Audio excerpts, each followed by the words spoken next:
How to plan a trip. Well, that's easy for most of us, right? We figure out the destination that we want to go to, and why is it that we want to take this trip in the first place? Is it for business reasons? Therefore, the place that we book, are we going to be close to the meeting room, the conference, wherever that happens to be? Or is this for a vacation?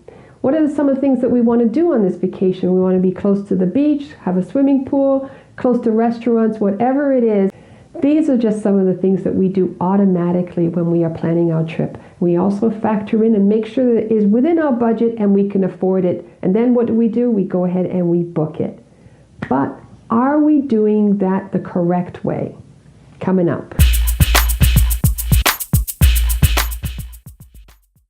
Hello, my world travelers, and welcome back to Your Travel with Olivia, the channel that brings you news and advice on traveling smart, safe, and also with confidence. In this video, I want to go over some really quick tips that I want you to keep in mind the next time that you are planning your trip before you press that book now button or go to your travel agent and give them your credit card. Whatever or however it is that you plan on making your next trip, please take note of these next pointers that I'm making.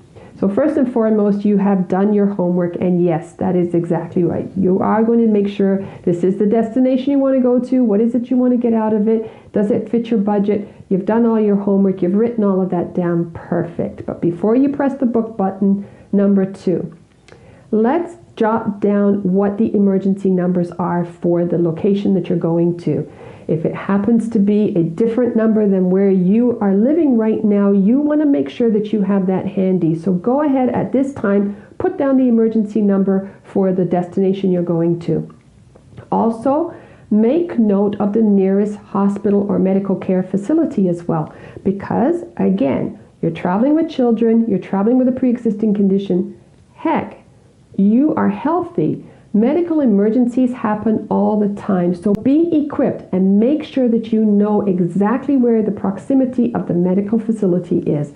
I know because I'm traveling and I will be staying in a house, and the homeowner actually put in their listing where the nearest hospitals and medical care center was, which I thought was extremely responsible of them to actually include that in their listing as well.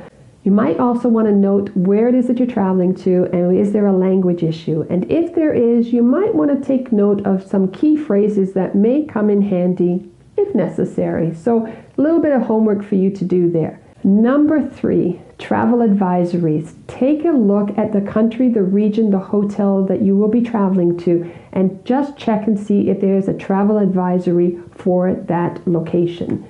You can actually find that in any of the countries. They have their travel advisory sites. I will put their links in the description down below so that you can use that as a reference point. It's really vitally important that you take a look at the travel advisory for the place that you're going to.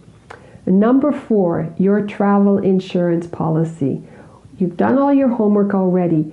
You know where you're going. You know what you want to do while you're on this trip. Does your travel insurance policy cover you for those activities? Sometimes they don't. If you plan on doing extreme sports, not all of them will cover you, so you want to make sure those pre-existing conditions, etc. Take a look at your policy and make sure you're getting the correct policy for you. As well as, please note, you've just taken a look at the travel advisories for the region that you're going to. If the place that you're going to has a travel advisory and is warning people not to travel there at this time, and you purchase travel insurance after the fact and you travel after the fact of seeing that travel advisory out there, you will not be covered under the policy. However, if you've already purchased the travel insurance prior to the travel advisory, you are okay. You are covered, so good news. But just remember, if you've already seen the travel advisory and it is well established that there is one for that region, you will not be covered if you purchase your travel insurance after and if you travel after the fact. So that's it. That's how to plan a trip. Once you've done those 4 steps, you can go ahead with step number 5, which is book now. You are now a smart traveler, and hopefully your travel plans will be safe and you will travel with confidence.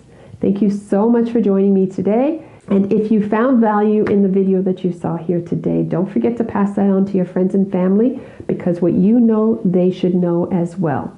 If this is your first time visiting this channel, please consider subscribing by hitting the red button down below as well as the notification bell so that the next time that I upload a video, you will now be notified that I have just put out another one that is going to bring you advice on traveling smart and safe.